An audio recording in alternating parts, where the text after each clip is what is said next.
بسم اللہ الرحمن الرحیم۔ سیرت النبی صلی اللہ علیہ وسلم، باب نمبر 3۔ ناظرین، آج کا واقعہ ماہ نبوت طلوع ہوا۔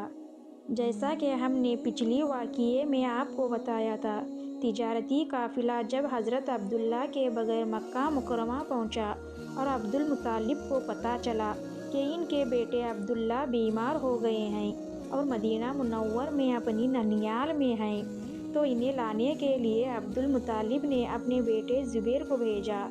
جب یہ وہاں پہنچے تو عبداللہ کا انتقال ہو چکا تھا، مطلب یہ کہ آپ صلی اللہ علیہ وسلم اس دنیا میں اپنے والد کی وفات کے بعد چند ماہ بعد تشریف لائے۔ حضرت ابن عباس رضی اللہ تعالیٰ عنہ کہتے ہیں کہ حضور نبی کریم صلی اللہ علیہ وسلم اس دنیا میں تشریف لائے تو آپ کی انوال نال کٹی ہوئی تھی۔ انوال نال کو بچے پیدا ہونے کے بعد دائی کاٹتی ہے۔ آپ ختنہ شدہ پیدا ہوئے۔ عبد المطلب یہ دیکھ کر بے حد حیران ہوئے اور خوش بھی۔ وہ کہا کرتے تھے کہ میرا بیٹا نرالی شان کا ہوگا۔ آپ کی پیدائش سے پہلے مکہ کے لوگ خشک سالی اور قحط کا شکار تھے، لیکن جوں ہی آپ کے دنیا میں تشریف لانے کا وقت قریب آیا، بارشیں شروع ہو گئیں، خشک سالی دور ہو گئی، درخت ہرے بھرے ہو گئے اور پھلوں سے لد گئے، زمین پر سبز ہی سبز نظر آنے لگا۔ پیدائش کے وقت آپ اپنے ہاتھوں پر جھکے ہوئے تھے، سر آسمان کی طرف تھا۔ ایک روایت کے الفاظ یہ ہیں کہ گھٹنوں کے بل جھکے ہوئے تھے، مطلب یہ کہ سجدے کی سی حالت میں تھے۔ آپ کی مٹھی بند تھی اور شہادت کی انگلی اٹھی ہوئی تھی، جیسا کہ ہم نماز میں اٹھاتے ہیں۔ حضور انوار صلی اللہ علیہ وسلم فرماتے ہیں، جب میری والدہ نے مجھے جنم دیا تو ان سے ایک نور نکلا، اس نور سے شام کے محلات جگمگا اٹھے۔ آپ صلی اللہ علیہ وسلم کی والدہ سیدہ آمینہ فرماتے ہیں، محمد صلی اللہ علیہ وسلم کی پیدائش کے وقت ظاہر ہونے والے نور کی روشنی میں مجھے بصرہ میں چلنے والے اونٹوں کی گردنیں تک نظر آئیں۔ علامہ سہیلی رحمۃ اللہ نے لکھا ہے کہ جب آپ پیدا ہوئے تو آپ نے اللہ کی تعریف کی۔ ایک روایت میں یہ الفاظ آئے ہیں، اللہ اکبر کبیرہ والحمد للہ کثیرہ وسبحان اللہ بکرۃ و اصیلا۔ اللہ تعالیٰ سب سے بڑا ہے، اللہ تعالیٰ کی بے حد تعریفیں ہیں اور میں صبح و شام اللہ کی پاکی بیان کرتا ہوں۔ آپ کی ولادت کس دن ہوئی؟ اس بات پر سب کا اتفاق ہے کہ وہ پیر کا دن تھا۔ آپ صبح فجر طلوع ہونے کے وقت دنیا میں تشریف لائے۔ تاریخ پیدائش کے سلسلے میں بہت سے قول ہیں۔ ایک روایت کے مطابق 12 ربیع الاول کو پیدا ہوئے، ایک روایت 8 ربیع الاول کی ہے، ایک روایت 2 ربیع الاول کو پیدا ہوئے۔ اس سلسلے میں اور بھی بہت سی روایتیں ہیں۔ زیادہ تر مورخین کا خیال ہے کہ آپ 8 ربیع الاول کو پیدا ہوئے۔ تقویم کے طریقے کے حساب سے جب تاریخ نکالی گئی تو 9 ربیع الاول نکلی۔ مطلب یہ کہ اس بارے میں بالکل صحیح بات کسی کو معلوم نہیں۔ اس پر سب کا اتفاق ہے کہ مہینہ ربیع الاول کا تھا اور دن پیر کا۔ یہ بھی کہا جاتا ہے کہ آپ کو پیر کے دن ہی نبوت ملی، پیر کے روز ہی آپ نے مدینہ منور کی طرف ہجرت فرمائی اور پیر کے روز ہی آپ کی وفات ہوئی۔ آپ عام الفیل میں پیدا ہوئے، یعنی ہاتھوں والی سال میں۔ اس سال کو ہاتھیوں والا سال اس لیے کہا جاتا ہے کہ ابریا نے ہاتھیوں کے ساتھ مکہ مکرمہ پر چڑھائی کی تھی۔ آپ کی پیدائش اس واقعے کے کچھ ہی دن بعد ہوئی تھی۔ واقعہ کچھ اس طرح ہے کہ ابریا یمن کا عیسائی حاکم تھا۔ حج کے دنوں میں اس نے دیکھا کہ لوگ بیت اللہ کا حج کرنے جاتے ہیں۔ اس نے اپنے لوگوں سے پوچھا، یہ لوگ کہاں جاتے ہیں؟ اسے جواب ملا، بیت اللہ کا حج کرنے کے لیے مکہ جاتے ہیں۔ اس نے پوچھا، بیت اللہ کس چیز کا بنا ہوا ہے؟ اسے بتایا گیا، پتھروں کا ہے۔ اس نے پوچھا، اس کا لباس کیا ہے؟ بتایا گیا، ہمارے یہاں سے جو دھاری دار کپڑا جاتا ہے، اس سے اس کی پوشاک تیار ہوتی ہے۔